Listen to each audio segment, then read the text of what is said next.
I'm Brian V, and this is Why We Work. Today, I have the great pleasure of speaking with Mr. Mark Shaiken. Mr. Mark Shaiken has lived a pretty extraordinary life in that he was a lawyer for 38 years. And after retirement, after getting out of his law firm, he became an author. So this is an interesting conversation for me because I'm speaking to someone who has done something after a career. And I hope that it gives everyone a glimmer of sunshine as to not being stuck in something you may or may not want to be in, and that there is a career change possibility out there for you in the future. So let's see how Mark's career has shaped himself and what he has done and what he is doing now after retirement. Join me in this conversation with Mark Shaiken. I'm Brian V, and this is Why We Work. Today, I have the great pleasure of speaking with Mr. Mark Shaiken. Good day, fine sir. Hi, Brian. How are you? I'm doing wonderfully well. I just said in the introduction that you've had a career in law, and I'm sure you've spoken about it as many years as you've been in law, and then you're looking at your dream and you're living a different life now. Can you give us just a short recap, and then I'm going to take you down what might be memory lane and maybe take a different angle than what you're used to? Sure. Including law school, I was in the law business for 41 years, going back to 1978.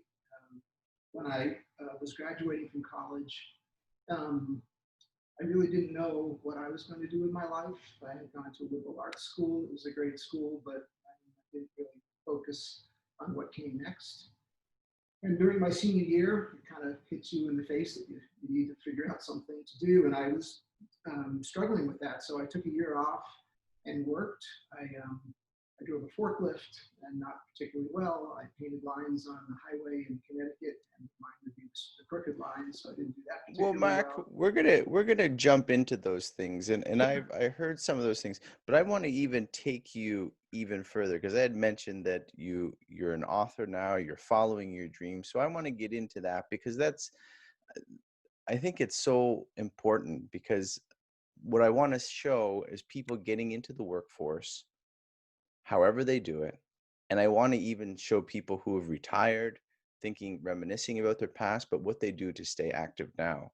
So I know you've painted lines, they weren't very straight. You were doing some other things, but what was your very first job? Like maybe as a teenager, As a the kid, very yeah. the very Um, first thing that you did to maybe get out of the house and make a dime or two. I was a camp counselor. I think starting when I was either 14 or 15 at a summer camp in New Haven, Connecticut. And my job was just to herd the younger kids around and make sure I didn't lose any of them as they went. Why what made you do that? What got you out of the house? Was that That family? was my Was it that was money. I just needed money. money at 14, Yes, 15? yeah, that was actually all about money. Did you so for that first summer, did you enjoy that and then did you pursue it the following year? I did not pursue it the following year. The camp kind of closed down. I would have had it stay open. Um, I guess I enjoyed it. It was my first working experience, my first, having to report to someone else Mm-hmm, mm-hmm. other than my parents. And I found it, I liked hanging out with the kids. And so that part made it enjoyable.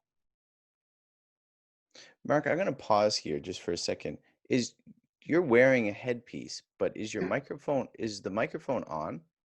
it should be. If you can't hear me, I can take it off. No, I can hear it, just it doesn't really sound much different if you were wearing a headphone or not. So But it's why don't we just take it off and I'll go with the computer speaker. no, it's fine if that's what it is. It sounds kind of like it's a little absent. Any better? No. So it's Okay. are you sure it's Hmm. plugged in? I mean, we kind of started Yeah, quickly. no, it's on. Okay. That's perfect. That's perfect. I might not even edit this out. I just, one of those things with audio and it it could be just me. Okay. So continuing with your job as a camp counselor, what what avenues did this start to open in your mind in terms of work and being a responsible young man? Um, I think the first job that really did teach me that in a workplace, there's a boss, and you have to be aware of that and respectful of the boss. The job isn't going to be there if you don't do the things that the boss wants you to do.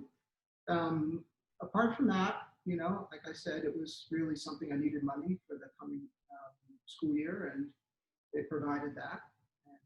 And that was kind of the lesson from there. I worked every summer through probably part of junior high, all of high school for sure, and So up until college, did you work during school or only summer jobs? a little of both. During high school, so the next year I started mowing lawns, and that was something that you could do past the beginning of school because Mm-hmm. the grass kept growing until Okay. the first freeze.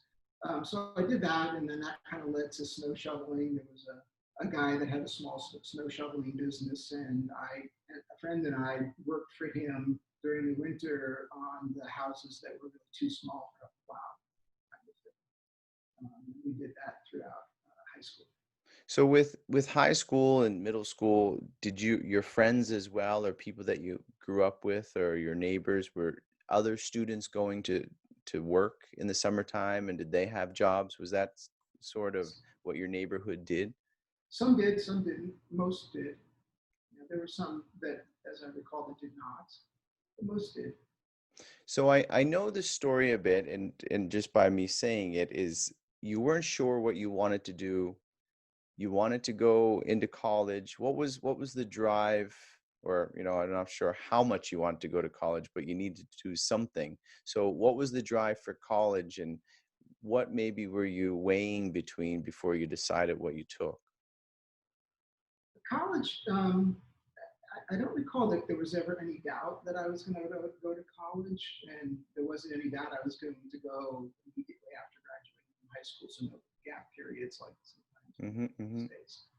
Um, the real issue was where was I going to go to college and how much could my parents afford as it related to college. I really wanted to go to college not where I lived and to have the experience of being away from home and living on my own.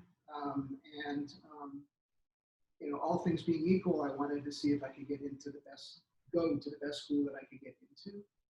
Um, and my folks I remember this, they drew a circle around where we lived, which was about a 4-hour drive radius. And that was as far away as they thought they could send me. They taking flights.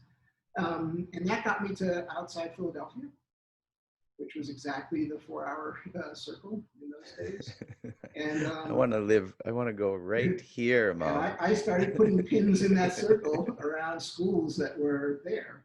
And I ended up getting into Howard for college, which was by far and away the hardest school to get into that I applied to. And It's that's what interesting you were considering, or your parents were considering, how much they could afford, but at the same time you wanted to go to the best school, and usually the best school means the most expensive, so they're like, oh, thank you, yeah, that's a good idea, we want you to go to the best one.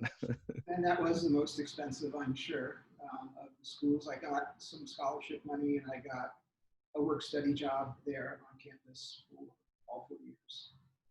One job or another that helped defray the cost, and took out student loan.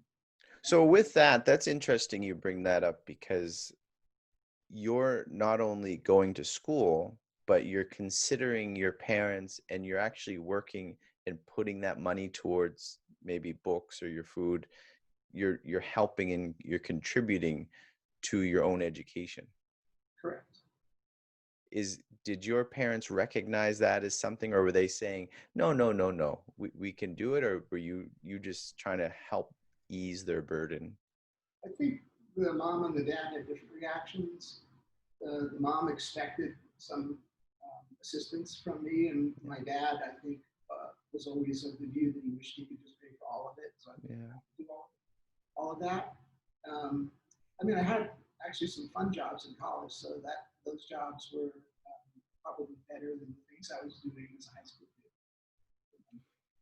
So how did the so you're taking law. I How was did not taking law in you were 19. not taking law at first? No, took no law class, no pre-law, nothing like that. I was a complete liberal arts major. I was an English major, literature. So, so that's interesting looking forward because that's where you ended up, Sure. right? So how did the pre-law come into play? Um, Never. I graduated from college without a plan, and spent my next year doing these odd jobs that I talk about in the book. And at some point, I woke up and I said, the jobs are fine, but I don't know that that's what I'm going to be doing 20 years from now. So I got to have a better plan. And I tried to come up with a better plan, and failed, and decided that I would do what a lot of kids that are on their way to law school do. They take the entry test called the LSATs Yes. and go to law school and kick the can down the road for 3 years while they continue to figure out what they want to do. I went to law school never looking or intending that I could be 41 years. It's interesting, just kicking the can down the road. I don't want in law school. It's not like, Yeah, okay, I don't want to go on this picnic. This is into law school. So you obviously kicked the can far enough to be fully emerged, and after graduating, becoming a lawyer. Is there any particular highlights of your career that you like to let people know about? Because I'd like to push through into how you started to think about your dream and what you would really like to do. sure. I mean, I had a great career. I was lucky. I worked for good firms. The last one, which is the bulk of my career, was a great firm, and had good people around me to work for or work with. Um, Highlights, I became a bankruptcy lawyer by accident because as I was finishing law school, one of the local bankruptcy judges put a little 3x5 card up in the placement office for the internet, and was looking for a law clerk for 2 years, and that was the job I ended up taking. So, barely having any idea what bankruptcy law was, I was immersed in bankruptcy within 2 years. And it not only was probably that the best job I've ever had, it's all been downhill since then, largely because he was an amazing, is an Mm-hmm. amazing person. Mm-hmm. But it taught me the bankruptcy code in a way that I would never have been able to learn had I not stumbled into that particular job. So, as I was finishing with him, the oil economy in the United States was tanking. This is 1983, 1984, and I began to get calls from law firms in Houston, Texas, which who were desperate to hire people that had some bankruptcy training. So off we went to Houston. And in Houston, I learned a little bit of how to talk Texan, and I learned a lot about how to go to bankruptcy court. And I grew up quite a bit as far as working with law firms. So, that job for Mayor Brown in Houston was very important for the rest of my career. So when did this spark? I mean, you probably had the same attitude if you were kicking the can into it. You might have found yourself kicking the can throughout your career, although doing the best job, like putting your best foot forward each time. But when did the spark in your heart really start to ignite about, maybe that liberal arts degree that I was pursuing, or this different side of me needs to flourish, especially if Yeah, I'm coming to the end of my career? that's something in my life, in the 38 years of law firms, that came and went. And it was kind of a fight to stuff the feelings back into that place where I don't have to deal with them very often. But they would surface, and at times they'd surface, and then I couldn't put them away, so I had to deal with them. So I like to say that I've had numerous midlife crises as I went through my law career, which was really not so much a midlife crisis as the desire to do something else bubbling to the surface and then um, it happened. I think the first time it really came to the surface when I couldn't put it away was, I think I was about 38 years old, and I came up with the idea that I would leave the private practice of law and go teach in a law school. Mm-hmm. which is a very complicated process. There's 10 times as many people looking for teaching jobs as there are jobs available in the United Mm-hmm. States at the law schools. And I never got a full-time teaching gig. I did turn that into a part-time teaching gig at the University of Kansas for 14 years, which turns out I actually love that. So kind of back to the feeling I had when I was a much younger person at the camp. I kind of liked hanging around or teaching people that were much younger than I was. I truly enjoyed that. And every year they would stay the same age and I would get a year older, so the gap got bigger as time went on. But that gig at the University of Kansas, in many periods of my life, helped me get through then I had to go back to the firm and be a regular lawyer, part of the process. So when did you finally decide to quit? I know 38 years later of practicing, but how was that transition? Because I've interviewed your episode 51 and no one has retired to this point.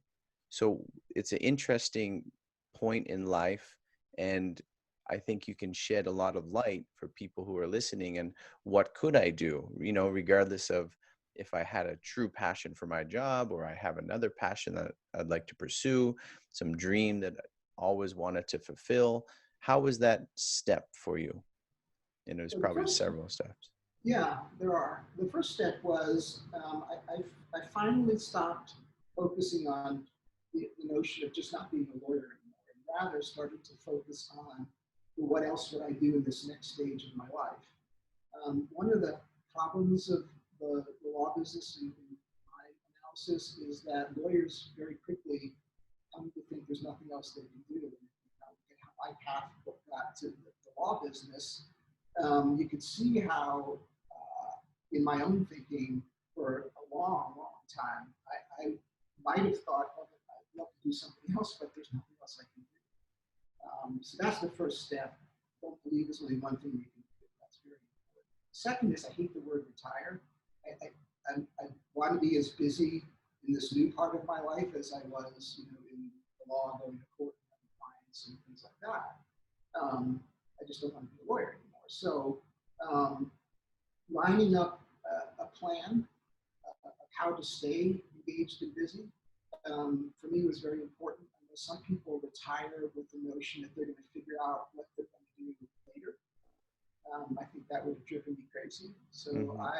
I set out to have a very detailed idea of what I would do, and then identifying what I wanted to do. And what I wanted to do, what I always wanted, was to be doing something where I felt like I was giving as opposed to getting. The focus as a lawyer, um, at some point, for me anyway, became measuring my life and my career by what rewards I was getting. And lawyers get good rewards, no question about it. But it wasn't what I wanted to do. I wanted to be able to say, okay, what did I give? Who did I give it to today? Does that make me happy? Did I do something where I can go to bed at night and say, yeah, that was good? You don't always get to say that as a lawyer. I don't always go to bed at night and say, oh, what I did was good. What you did is what you needed sometimes. Mm-hmm. And once I focused on the give part, I then dipped into the things that I love, art, music, and housing for inner city families, and tried to build a new life around those three parts of the triangle and succeeded. So when did and how did your book come about? How did So that? the book was something that was sort of the fourth part of the puzzle. I wanted to write something that would perhaps be cathartic about the experience that I have with belief that I'm not the only one that goes through this, and certainly not in the law business, which I do know. But I think in life, I think a lot of people stumble into what they do and then they stay with it because they don't think there's anything else they can do, or they can't figure out how they would change. Change is difficult, and it's scary. And I wanted to write a book that, with some amount of humor, would explain how I got to this, And and just then like that, and essays just on a life before, during, and after the law.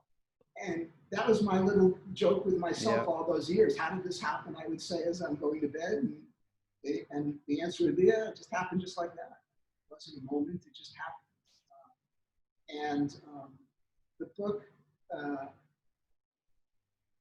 yeah, I wrote the book for me, although I think many times that's what authors do. They write the book themselves and For hope the that for the it's before, sorry, Mark, before the before part, did you write any of your book while did you have anything, on your legal pad, as they say, written out as a thought, just some ideas I prior? had.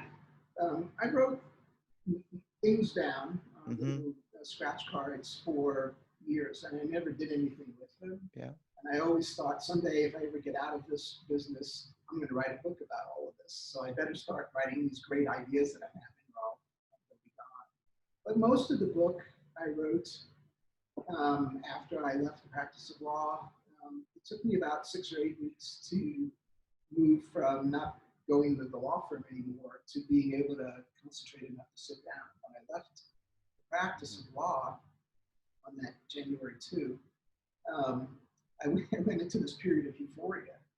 I laughed at cocktail parties when people asked me about this, and I said I felt like the guys that supposedly escaped from Alcatraz, and if they actually made it from Alcatraz to San Francisco, they must have been looking over their shoulder the whole time for Yeah. the U.S. Marshals coming after them. And I felt like the law firm police were going to come and drag me back. And euphoria is not something that lawyers feel very often, in my experience. And so it consumed me. It was a great feeling, but I kind of had to let it wash out before I could sit down and attend to it.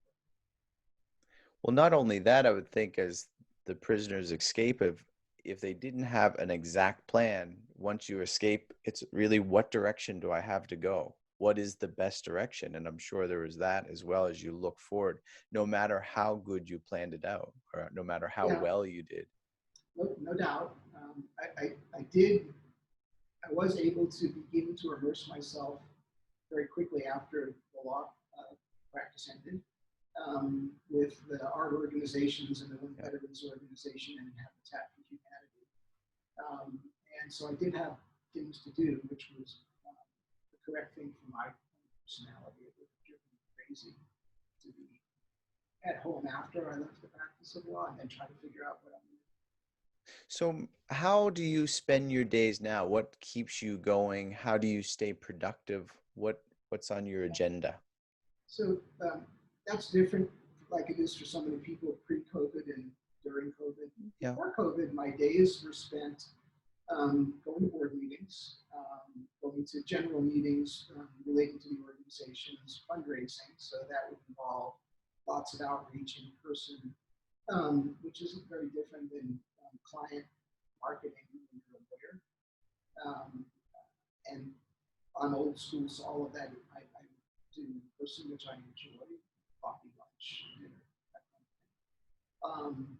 And that really filled up the day. My wife, who works at home, was a little worried about how this was going to go. Would I drive her crazy once I retired? But I would get up normal and leave and have a pretty full day and then come home. And I did spend time on the park bench eating pigeons. Um, that changed during COVID, as for some, as it has for the entire world. And so all the in-person is non-existent, Mm-hmm. and meetings are Zoom, um, and fewer of them because people get Zoom fatigue. And Zoom is great, but it's not the same as the human interaction as well. So my days have changed a bit more. I'm home all Yep. the time, trying not to drive her crazy. I'm in the same boat. Yeah, To try not to drive my dear wife crazy. yeah.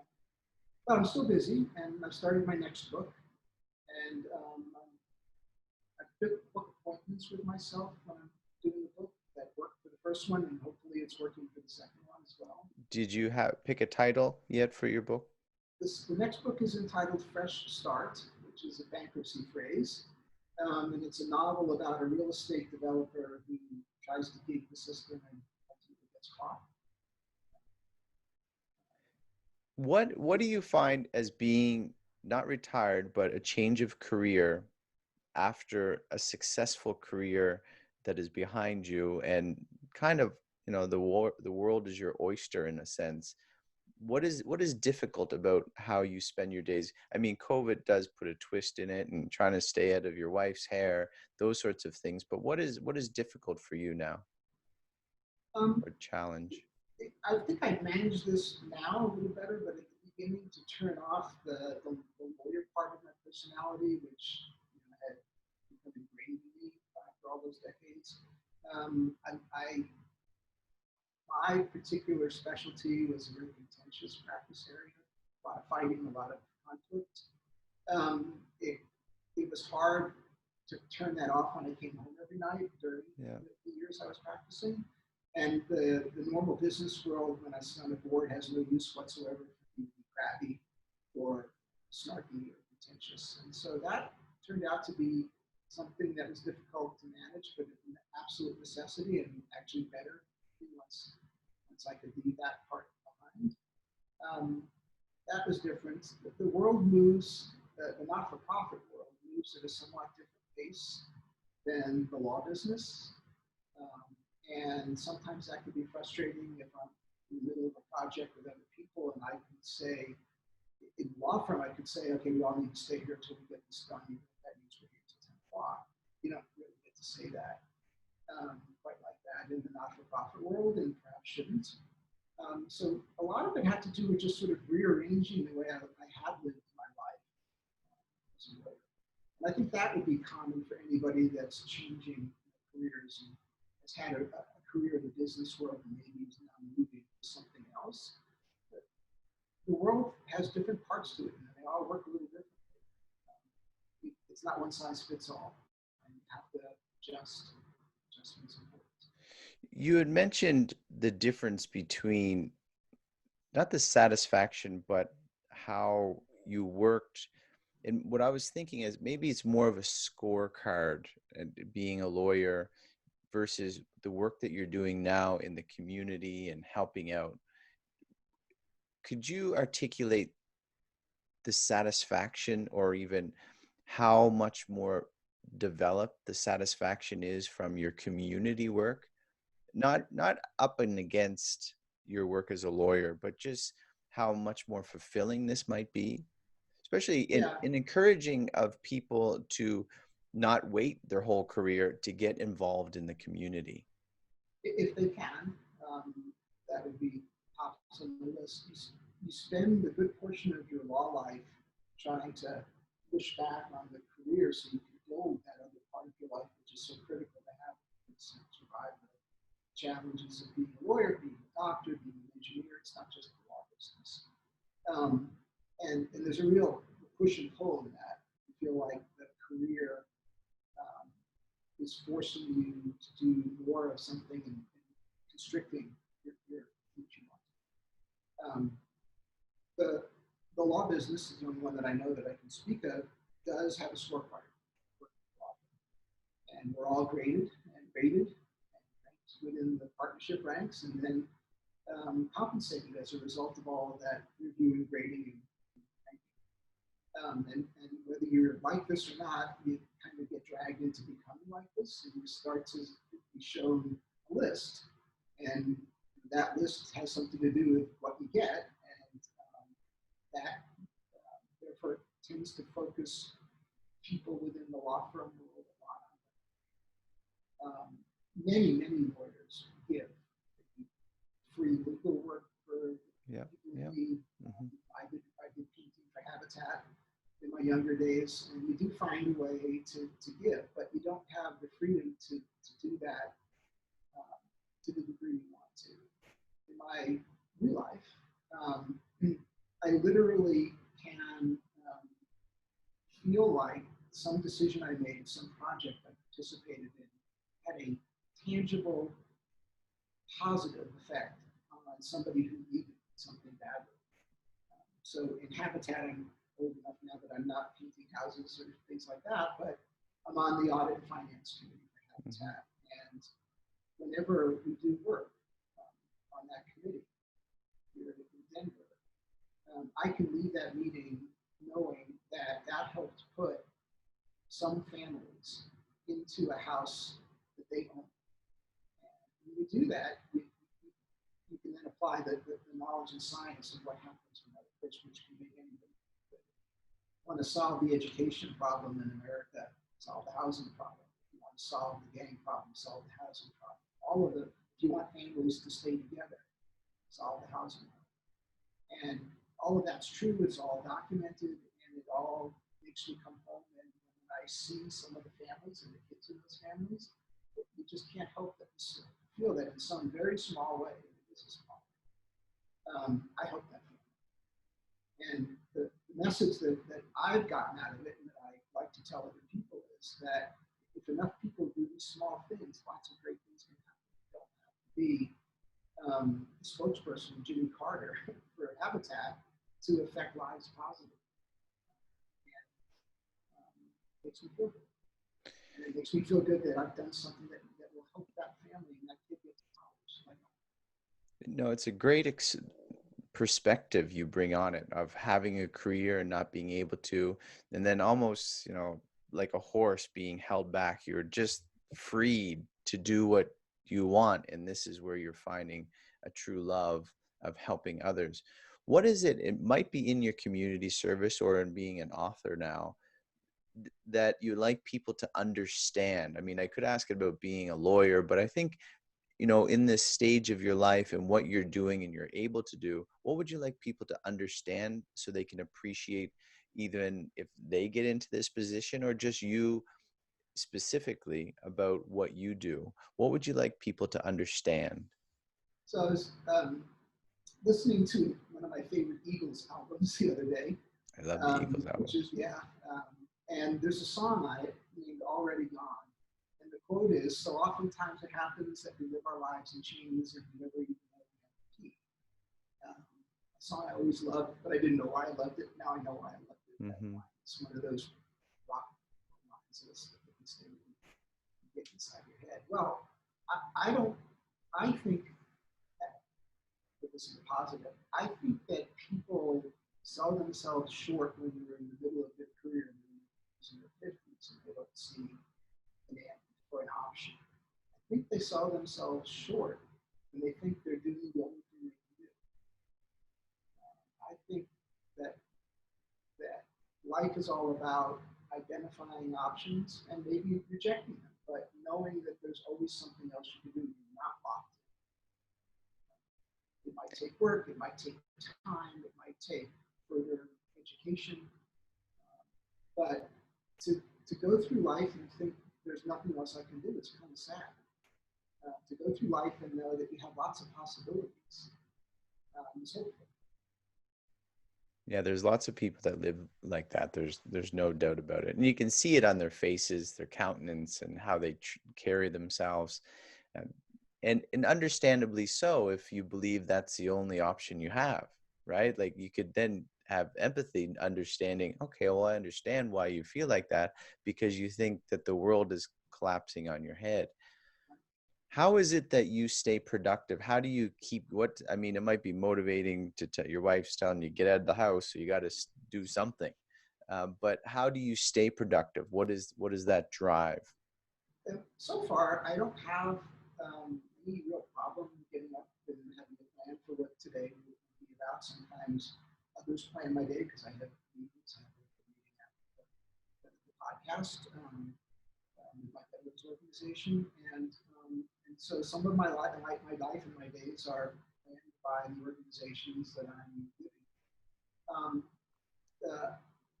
there's a memory I have of my dad that also kind of drives me Mm-hmm. to have a way to stay busy and active and engaged. My dad, at some point, he retired, sat in front of the TV with a remote control, and I like to say seemed to be sitting there just waiting to die, and eventually, and he did.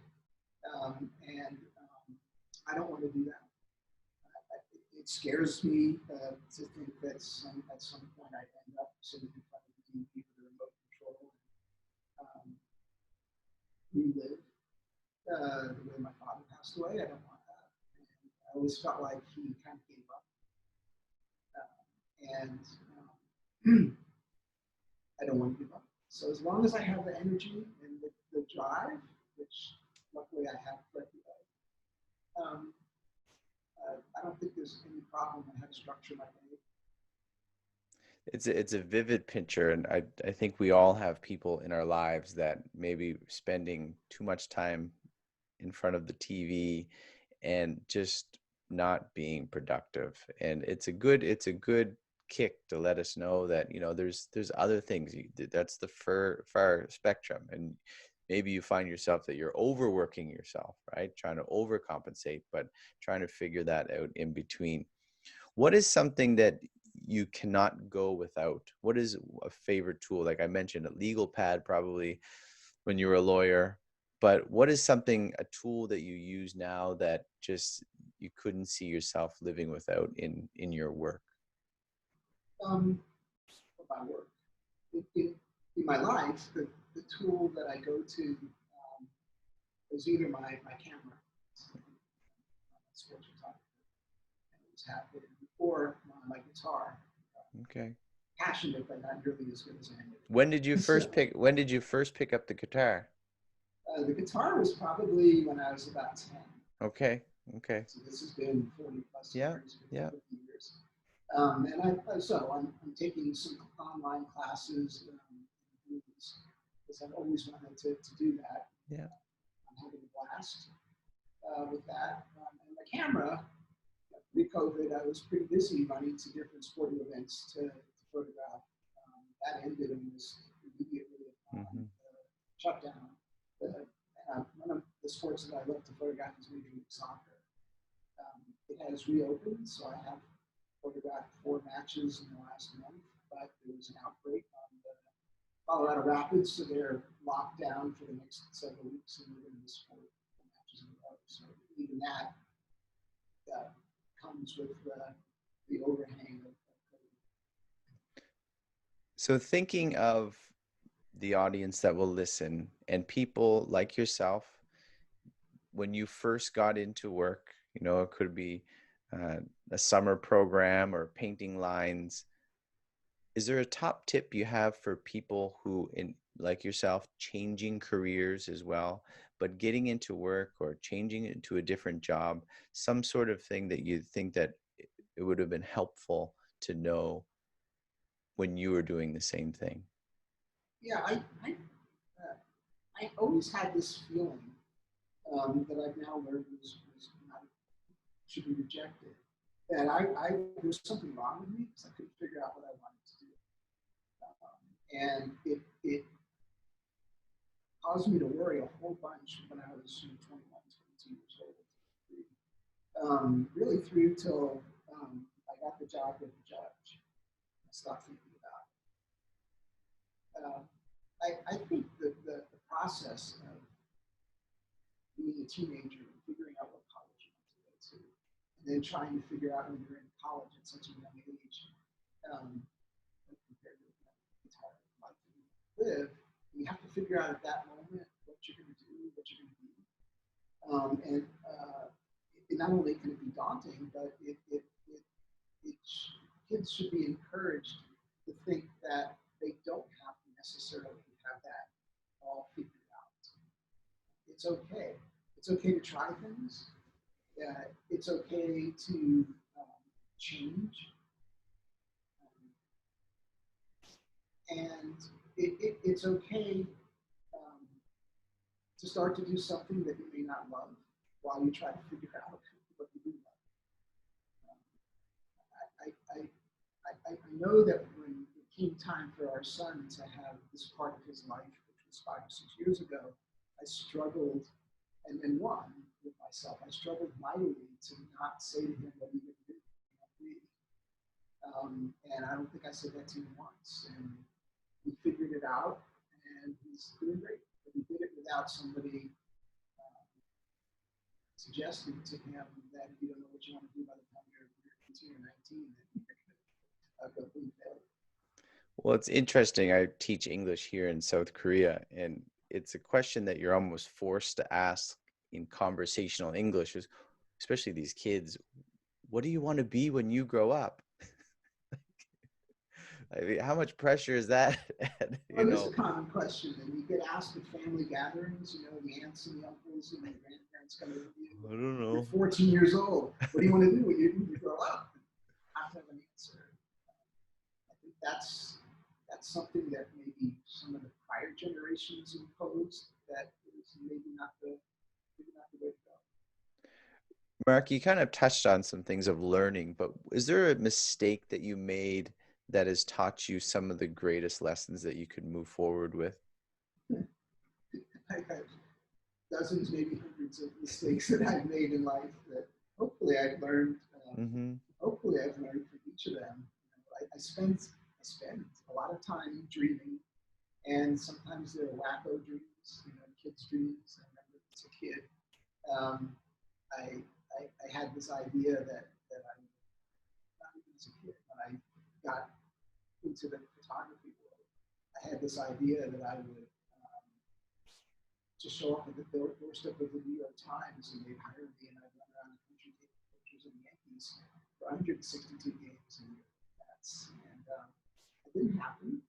Um, I don't think the dream was a mistake. It was just perhaps a mistake to not be more realistic about Mm-hmm. my skill set and the needs of the New York Times at the time.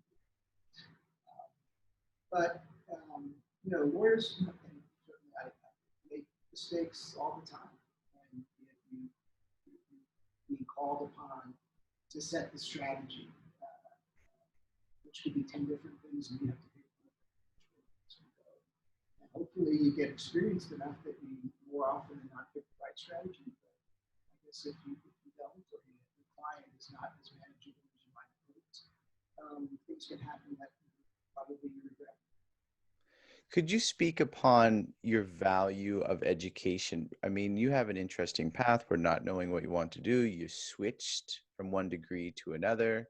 And then even mentioning your son of allowing him the freedom to kind of choose what it is he wanted, having great parents yourself who said, you know, they even gave you wiggle room to kind of choose and do what you wanted by even giving location and a little bit of money to help. Can you comment on your value of education? It doesn't need to be formal education. It could be, as you said, you're taking an online class to learn the guitar. So that, some sort of, or even hands-on trade sort of thing. Yeah. Well, start with formal education. I believe that's the most important thing that you can give our kids. I went to inner city schools, really rough schools, through high school, and somehow, Haverford College accepted me. I was worried that that was perhaps a mistake. Some they don't figure that out, but they did. Um, and Haverford opened the door for me to get into law school, and to a great degree, just saying that I went to Haverford has opened doors up for jobs in the law business where the interviewer says, "Oh, we get to Haverford." It's meaningful to them. So to me, the value of a good education through to college, the more kids that are getting to college these days is hugely important. Um, the on the job or the in the midst of life training is equally as important. As crazy as some of the jobs that I had, while I was trying to figure out what I wanted to do, the people I worked with taught me things that I wouldn't have otherwise known. I was interacting with blue collar people that are good folks and have a life and are Yeah. struggling every day to and want their kids to have an education, Mhm. want to figure out. Some of them, many of them, at the forklift job were um, immigrants. They're first generation Americans, and if people ever wonder what the value of the so-called American dream is, they'll get a blue collar job for 6 months and work with people that are here for their first time. For them, it's trying to access the American dream. It's quite educational, quite motivating. Mark, can you, in terms of my audience, offer any advice or some encouragement in the position they find themselves?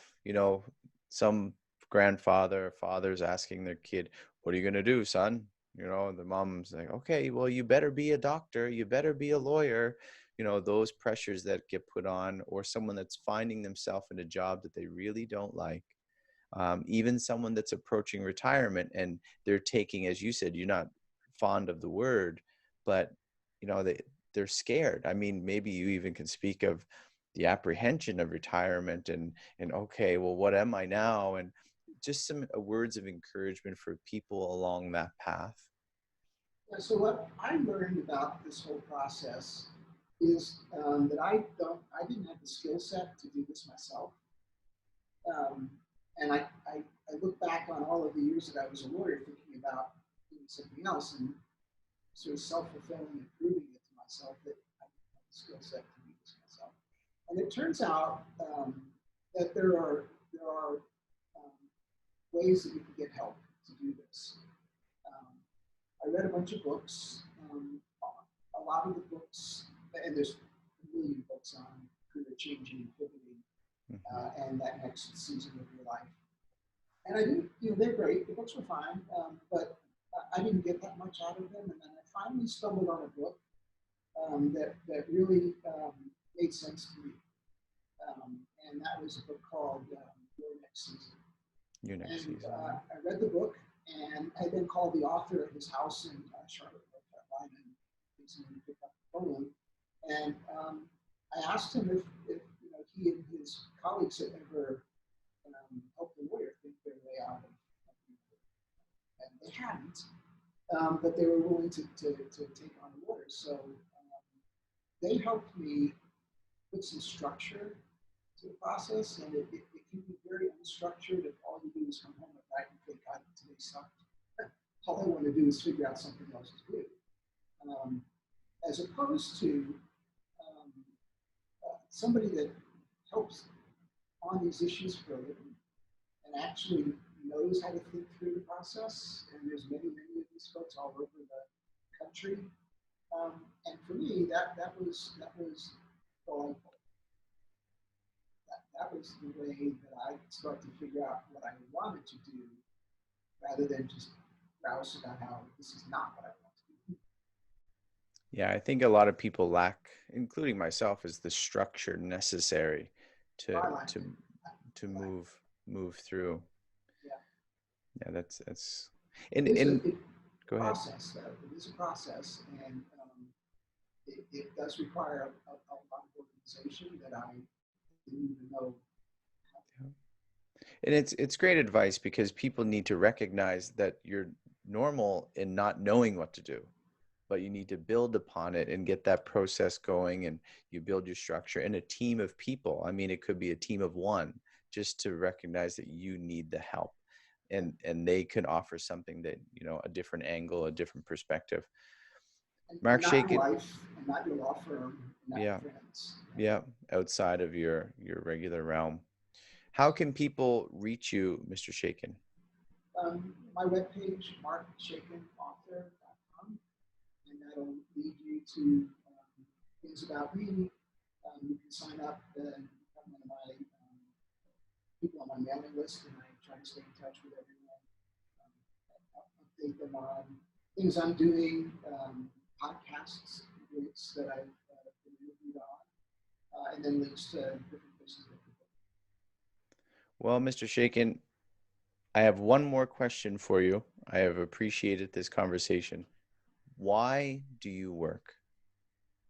Why do I work? Well, initially I worked because I needed money, and no other reason. And eventually I worked because I found something that I was good at. And I keep working because now I find things that are good for me and that allow me to do this process.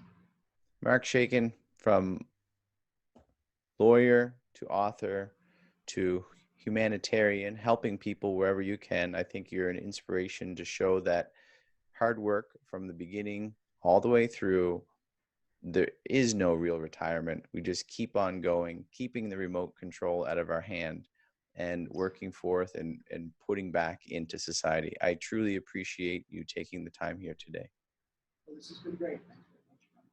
Thank you, Mark.